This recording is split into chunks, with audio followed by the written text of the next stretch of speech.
I'm Jordan Hatfield. This is Faster Film Critic. Today on the show, we talk Ghostbusters with Kolter and Chase Fugel. Ghostbusters is a classic 1984 horror comedy directed by Ivan Reitman, starring Bill Murray, Dan Aykroyd, and Sigourney Weaver.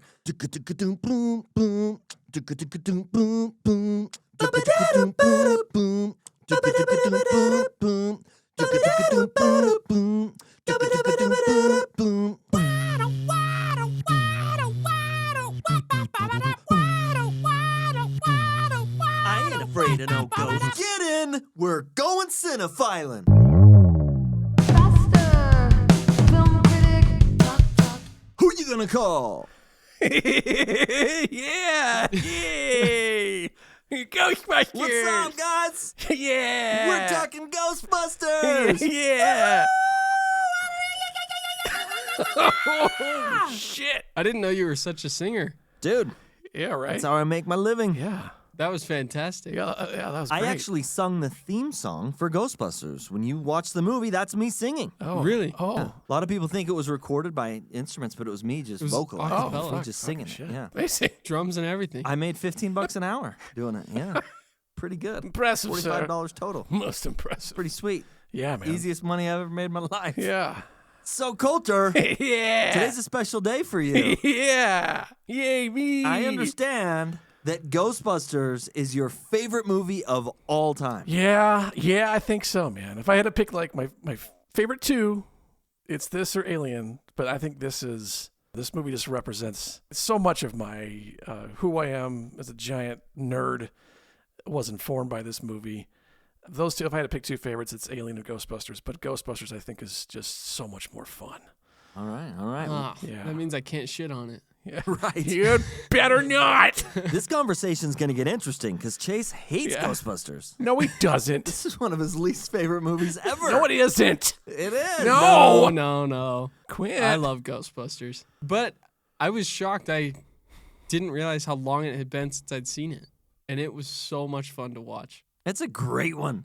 Is there a better comedy that came out of the 80s? I than don't, Ghostbusters? dude. I don't think so, man. And it's I want to say Back to the Future is right next to it. yeah. Back to the Future is an amazing film. Yeah. Shit, it's funny too. Like, you can watch Ghostbusters as a little kid, and like any good comedy, you can find things funny about it as a kid, and then as you get older, you appreciate different things about it. It's a goddamn masterpiece, is what it is. It is great. It really is. In fact, I just watched it with my kids. Okay. I've got a 10-year-old and a 7-year-old, Yeah. and we watched Ghostbusters just a couple days ago. Have they seen it before? Yeah, they had seen it before, but they wanted to watch it with me again. We All watched right. it again. They love Ghostbusters. Okay. Good kids. They're good kids. They are good kids. They know good movies when they see them.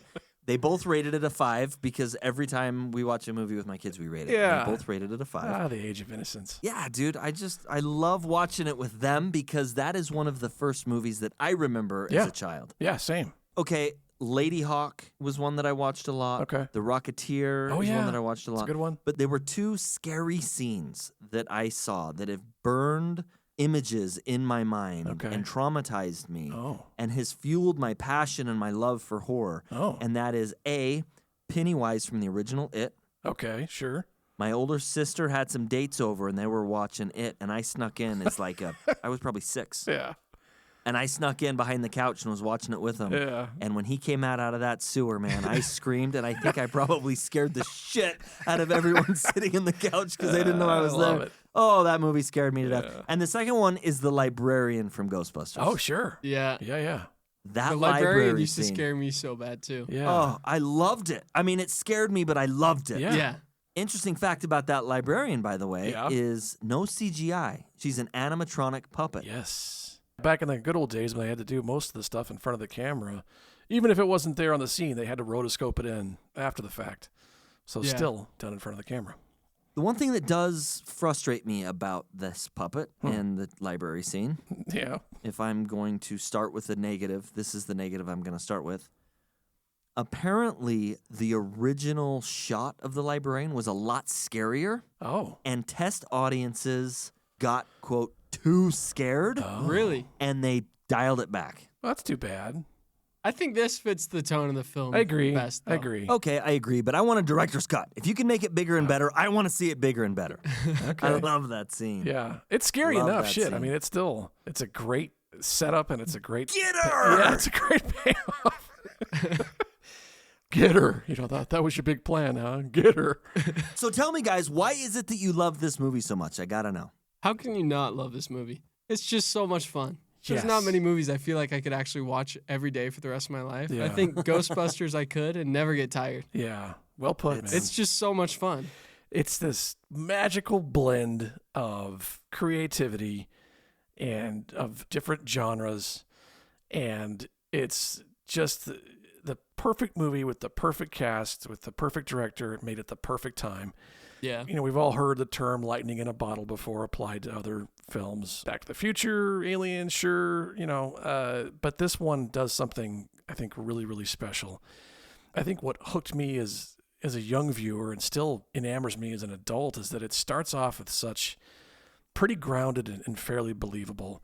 And by the end of the movie, they've done such a good job building this world and telling the story that you believe it when a 100-foot marshmallow man is stomping down the streets of Manhattan. I mean, to get from where the movie begins to where it ends, it's kind of like, Jesus, how do they do that? You feel like you're along for the ride with these characters that are so well realized, and it's such a funny thing because as what happens with a lot of movies is the concept changed so much. I mean, Dan Aykroyd, if he'd have had his way with this movie, this thing would have been a batshit crazy story. But I think he was reined in by Ivan Reitman and Harold Ramis, who wanted to make a more straightforward.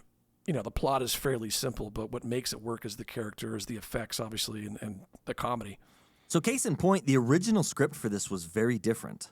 The original It script, was weird as hell. yeah, it takes Yeah. place in the future, Yeah, and it had the Ghostbusters traveling through time and space, sure. fighting all sorts of different creatures. Yes. And the reason why they abandoned that script is because it was too expensive. Yes. Yeah. Whoa. They had to dial it back because of a budget, Yeah. and that's how we ended up here. And also, you talked about the cast and how perfect the cast is. The original cast was very different. Yeah. The original cast was John Belushi, Eddie Murphy, and John Candy. Yeah. Yeah. What? John Belushi died, unfortunately. God rest his Yeah. soul. Eddie Murphy took Beverly Hills Cop, Yep. and John Candy was supposed to take the role of Louis Tully. Yeah. And yet he wanted to speak with a German accent and have dogs instead of cats. That's right. And Yeah. because they refused, he was What? like, forget it. Yeah. And he declined the role. Yeah. That's insane. Yeah. It is Super crazy. It wouldn't have worked without Bill Murray though. No, Bill probably Murray not. was- But I've got to imagine there's an alternate universe out there somewhere where this movie has that cast, and it's still pretty good. Yeah, maybe. Speaking of Bill Murray, he was only cast days before they started filming. Yeah. What? Days before they started filming. That's and insane. and he didn't rehearse. Most of his lines in this movie are complete That's improv. why it was so great. Yeah. That's Exactly. Because it's got so much. It feels like it should be so calculated with the Yeah. scale of everything and Yeah. all the special effects. Like the budget must have been massive. They just destroy that ballroom, and it's Oh yeah. Bill Murray the whole time. It just feels like he's not taking it that seriously, and Yeah, that's it's why the it works best. so well. It's just so funny. You got this guy who just couldn't give a shit about his studies, his school, the fact that there are ghosts or ghouls. They don't quite fit the traditional definition of ghost, I guess, but all this crazy shit's going on around him, and he's just like, whatever. He's just taking it so Yeah. not seriously. It's great. I think one of my favorite parts of the movie. It's so small. I don't know why I find it so funny, but it's when he meets Sigourney Weaver's character when she's walking out of the auditorium or whatever it is with the pretentious music student. And after their little conversation, he walks away and just starts to spin like that other guy dressed in like bright orange. It's just, it's so small, but it's so funny. It's these little moments. Yeah. My favorite part is when at the very beginning he's doing the psychological test with the two students, and he keeps zapping the guy even when he gets it right. He's like, I did 3 squiggly lines, and it's right, and he's like, Zzz. He just dunks on these little nerds the whole time. yeah. Oh, I Pick it up love to it. impress the girls, especially. Yeah. And some of his biggest lines in the film, some of his most famous lines, he slimed me, and we came, we saw, we kicked its ass, completely improvised. Yep. Yeah. So good. So when you say that we could have had a different movie, we did have a different movie several yes. times before this ended up in the Yeah. can. Pretty cool. Yeah. Truly is. Sigourney Weaver. You guys want to talk Sigourney Weaver? Of course. Which version? Yeah, right. So her audition, she was so excited about this role that in her audition, she pretended to be possessed and started crawling around the room on all fours, barking like a dog. Oh, and her audition was so good that they actually changed the script and wrote in more scenes of her being possessed. Yeah, that's great. Wow. So I don't think I ever heard that or knew that, but even Sigourney Weaver's audition changed the script. yeah. That's I can imagine. yeah. So lightning in a bottle indeed, man. A lot of Yeah. things came together. Lightning Yeah. in a bottle indeed. For sure.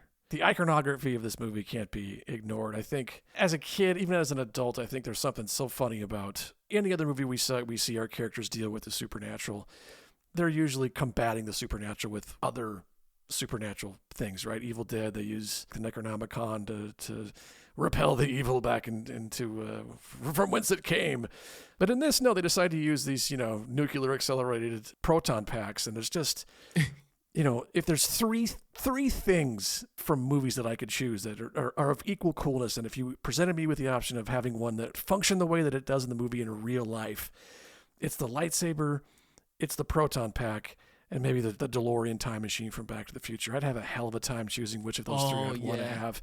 But when it's just such a funny thought that the way they decide to combat these things isn't with spells or magic; it's with science.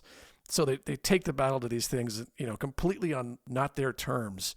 And it's just the most hilariously destructive thing that you could think of to try to catch a ghost. I mean, it's the stupidest thing you'd think of. And you put it in these hands of people who haven't really even fully tested it yet. I mean, that's just... Yeah, it's not until like halfway through that he's like, imagine all life as you know it disappearing at the speed of light or something like that. If you cross the beams, Don't cross the beam. he's like, I forgot to tell you. Yeah, I forgot to tell you, don't do this. Yeah. It's like, oh, it's brilliant. Speaking of those beams from the proton pack, did you guys know those beams are hand drawn? Wow. No, but it doesn't Dude, that would be surprise me. fun. No. Yeah. It doesn't Yeah. surprise you, but that's awesome.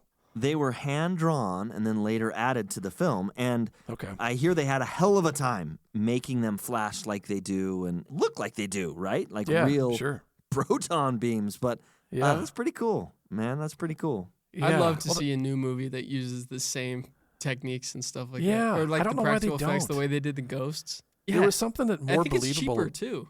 It's got to be, and there's something more believable about when I go back and look at the effects of this. Yeah, they're dated, but there's something more It believable lives about. in this world. Like Yeah. the unpolishedness of it Yeah, is what makes Yeah, it yeah. good. When it's too Yeah. clean, it's just like, I know. I don't know. It I just don't know. feels so artificial.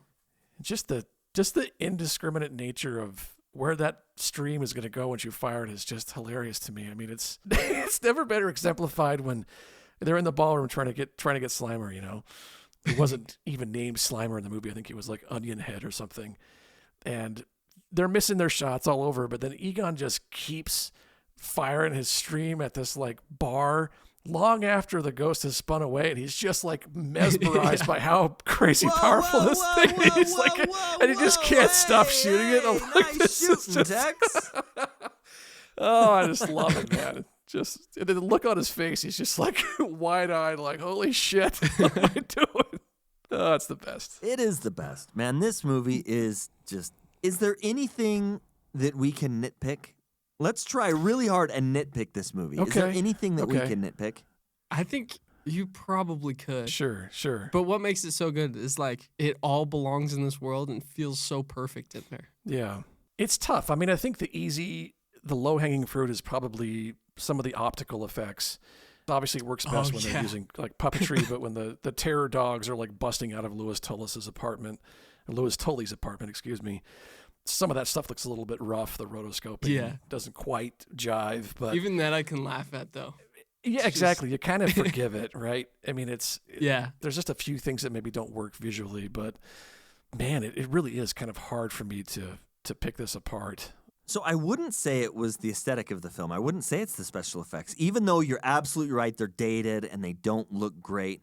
It's a product of its time, and I love that about it. Yeah. So that is not Yeah. something that I would nitpick. The one little thing that I might point to is Winston Zeddemore, played by Ernie Hudson. Oh, sure. His character. Do Yeah. you feel like his character is an afterthought? He kind of comes in, there's not a lot of intro, he's there, he Yeah. doesn't really do much, and then the movie kind of ends? Yeah. He, as an actor, has always been a little bit disappointed by how underutilized he is in this movie. Something struck me at some point growing up and watching this the many times that I have is that I think he kind of represents somebody like me, like just walking in. You know, I appreciate the fact that he's just there looking for a job. He doesn't really give a shit about what it entails as long as there's a steady paycheck. He takes everything at face value. He's probably the least fragile of the bunch. Like he treats it like a job throughout the whole movie. He doesn't really get bent out of shape. He doesn't really get scared. Yeah, he comes in kind of at a weird point though. It's odd that he kind of comes in when he does. Ernie Hudson's And a great actor, but there's on a no ton of like stuff. interview or anything. Bill Murray's just like, yeah, come on. Yeah. Come on. He's sort of being But interviewed I by love it. Janine, and then they just hand him a dirty trap, and they're like, "Cool, you're hired." Yeah. So it makes sense of the story. They're getting so busy they can't handle their work. They need somebody else. You know, I love the dynamic, short-lived as it may be, between him and Ray. I think probably the most powerful scene in the movie to me is when, and the most serious and grounded scene is when Ray and Winston are in the car driving across the Brooklyn Bridge, and they start talking about what all this stuff is actually meaning. Like they're staring down the barrel at the end of the world, and they really haven't stopped to think about that because they've been going around having fun, but also trying to build their business and take care of a real problem that's slowly becoming a bigger problem. And here you have this quiet scene. The music's just perfect, kind of ominous. And then it breaks into this kind of badass 80s, like with the synth drums coming in as they start, but they're talking to each other. He's like, this is actually some biblical stuff that we're facing down here. And then they have this moment where it's like, oh shit, this might actually be serious. And it kind of hits hard, man. Every time I watch it, it's kind of my favorite scene in the whole movie in terms of like, it's well acted. You get the sense, even though we don't see Ernie on screen for a lot of time, that he spent enough time with at least Ray to have kind of bonded with him. If you don't shut me up, somebody better shut me up right now. That's all I'm going to say. I'm gonna keep going. Somebody shut me up. Keep going. No, please. No, keep going. Keep going. I love his character in the movie, and I think you're right. Yeah. I think he plays a great part. Yeah. I just almost wish there was more character development around his character. Yeah. There's some insinuations you can make. You know, he feels to me kind of like a military veteran. Like he's been through some shit before. He's not easily shaken. He needs a job, but I mean, I could see that point. I could see the point of like, why bring him in so late to the film and not give him much to do, even though he's got some of the better lines in the movie, I'd say. I hadn't really even thought about it. I don't know. I was like, oh, he's here now. Let's do this. Yeah. It's also a good point, though. I mean, I hadn't either until Jordan mentioned it. Well, leave it to me to nitpick it, I guess, Uh-oh. as I've been told. We're going to get some onions in here. Yeah, some onions. Hey, what'd you guys think of the Ectomobile? Gotta love the Ectomobile. Yeah. I'll tell you who didn't love the Ectomobile. Who's that? That's the production crew. Oh, I Did guess it was just actually a make those noises, clunker. or were those in post? It was breaking down. It was Yeah. leaking oil. The thing Yeah, wasn't sure. running. The siren didn't work. All the Yeah. siren had to be added in after. Like the Yeah. car was a piece of junk. Yeah. It was believe it. constantly giving them problems. Yeah. Well, you almost wonder I'd if that's take it. really. Yeah, well, sure. It kind of makes you wonder if Dan Aykroyd built that line delivery when Ray shows up with the car and he's like, we can rest. I got the car. And Bankman's like, what'd you spend on it? This. And he's like, yeah, but that's okay. It only needs, brakes, brake pads, electrical, this and that, power steering, this and that. The list just keeps going on and on. And it cuts to that shot of Bankman like, why the hell did you buy this? Like, It's very possible that made it into the film because that's exactly what the car needed in real life. yeah, Because for real. it was constantly breaking down. It was Yeah. a headache for him. So, Kolter, you love Ghostbusters. I do. Tell me, what do you think of Ghostbusters 2? I think it suffered from a couple things. One, I don't think Bill Murray was super into it. I mean, he's notorious for kind of being both, one, difficult to convince to actually participate in the movie, and two, once he says he is or he'll commit to it, you're never sure if he's going to actually show up on set. And I think it's around this time my understanding is that he started to become a little bit more difficult of an actor, both towards Ivan Reitman and Harold Ramis, who had kind of a lot of creative input, writing and things on these movies, and may have hurt the production. I think they kind of avoided sort of doing the thing that a lot of sequels do, which is just repeat the beats of the first movie in a predictable way that, you can definitely say this one does that. I still liked it just because you fall in love with these characters, you fall in love with this world. It's almost hard for me to remove that bias from my critique of the movie. It's not as good as the first movie. It still has its moments. It doesn't hold a candle to the first Ghostbusters. Nothing ever will, in my opinion. What about the Ghostbusters from 2016 Oh, with Melissa McCarthy and Kristen Wiig and please- Kate McKinnon? please don't ask me about that, sir. What about Ghostbusters Afterlife 2021? I admire. It's gonna keep getting worse. Yeah, I at least admire the fact that they tried to remove the story from the city, take it out to the middle of the country somewhere, new characters. I think the premise of it was interesting. The concepts introduced were interesting. And then as the movie continued, it started to kind of repeat the beats of the original Ghostbusters. And by the time the original, the OG Ghostbusters came in, it was predictable. It was a little cheesy. Don't get me wrong. I still had plenty of nerd tears in my eyes, but that was just pure nostalgic reaction. I didn't hate it after 2016 Ghostbusters, and there was clearly a lot of care. Obviously, Jason Reitman, Ivan Reitman's son, is the one who directed Afterlife. But I enjoyed it. I thought the kids were pretty I good. didn't even know that. They were well written, and I'm talking too much. Chase, go ahead. No. I don't remember it that well. Fair. I think I was pretty neutral about it. What'd you guys think of Frozen Empire? I didn't see that one. 2024. Waste of time. They didn't know what they were doing. It's too stuffed with characters. They didn't develop the antagonist enough. There's a great moment in there where Venkman walks into the firehouse, walks over to the wall, thumps this panel, and down falls this bottle of booze, and he takes it out. I'm like, it's such a Venkman moment. And I was like, why couldn't so much more of the movie had done that? It was too much about the Ghostbusters being old and decrepit and incapable. I don't believe that had to be the truth. And too much quippy, silly things, too many side characters, too much this and that. It just, the beginning action scene was just cheesy and overcooked and stupid, and I was disappointed. So I'll agree. I actually didn't mind Afterlife. Okay. I especially liked it because my son liked it. Sure. My son loved it. Yeah. He thought it was really cool. And so that was fun to watch it with him. Yeah. Frozen Empire was terrible. Yeah, it was garbage. I agree. Yeah. Terrible. And it makes me mad that they keep making these films over and over because, It just dilutes it. yeah, although they will never hurt the original because the original is just so good. Agreed. I do feel like it takes away from the spirit of Ghostbusters. It's harmful in that way. Yeah, I agree. Yeah. Yeah. It's an imposter. Yeah. It's pretending to like Ghostbusters, but it doesn't. Yeah, it's the same thing that's happened with Star Wars and a lot of other beloved franchise, unfortunately.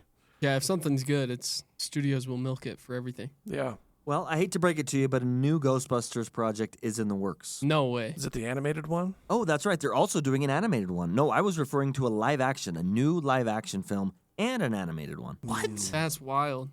So I think they need to stop. I'm going to be vocal about that here and there and everywhere. Yeah. The Ghostbusters stuff needs to stop. Instead, let's just re-release the original in theaters every year for Halloween going forward. We Hell can just yeah. watch Yes. that one over Yes. and over and over again. Yes. Introduce Yes. every I'd do that. 7-year-old to Ghostbusters. Yes. It's the first horror movie they need to see. Yes. Yeah, put up posters for it again, like it's the first time it's Like coming it's the out. original. I'm Yeah. all for it. Hell I'm all yeah. for it. Yes. Guys, anything else you want to add about Ghostbusters? One thing dawned on me watching this fairly recently, and I think it didn't really dawn on me until after maybe the Avengers had come and gone. But I think Ghostbusters, of all the things that it is, I think it was also the first really, really well-made, unintentionally for this purpose, but really, really well-made superhero movie. Not in the sense that they're powerful in and of themselves or, have some kind of special talent. Well, they got the tools, they got the talent. Sorry, I couldn't resist. But, they're portrayed as that. That scene where Gozer shocks them all after Ray denies the fact that he's a god, and they get up, and they form up, and they start walking up that stairs, and they all pull their sticks, and all that stuff that Bill Murray walks them through, heat them up, all that stuff. Was like, man, I get chills watching that scene every time. I'm like, these guys are badass. Like, they're going up towards... It's so good. It's so good, and it's so, man, it has all those feels that you want that I really hadn't experienced outside of a couple like epic Marvel movies, the ones that were really well done.